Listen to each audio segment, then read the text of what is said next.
Something was wrong. Then I heard the voice again, closer this time. It was low, almost a whisper, impossible to tell if it belonged to a man or a woman. Panic crept into my chest. My dog, who had been silent, suddenly began barking. Soft at first, almost confused, like he didn't understand why he was the only one reacting. None of the other dogs in the neighborhood made a sound. Terrified, I grabbed my phone and used the flashlight to check on my mom and sister, who were fast asleep in the living room. I thought about waking my mom up, but I knew she would dismiss it and tell me to go back to bed. Instead, I checked the back door to see if my dog was okay.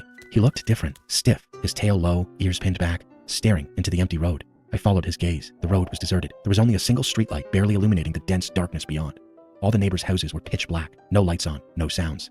I was the only one awake, the only one hearing that chilling call for help. I barely slept that night, lying frozen in bed until morning. When the sun finally rose, I realized I must have dozed off at some point. I rushed to find my mom and told her everything. As I finished my story, her face paled. She told me that her aunt had called earlier that morning with devastating news. One of my mom's cousins had passed away that night from a sudden heart attack. The same night, I heard the voice calling for help. My mom believed it was her cousin's spirit, lost, confused, still clinging to life, and that the cries I heard were her soul pleading for help, unable to accept what had happened. Since that night, nothing like that has ever happened again, but I still wonder, what was it that I actually heard that night? Growing up in India, we moved around a lot because of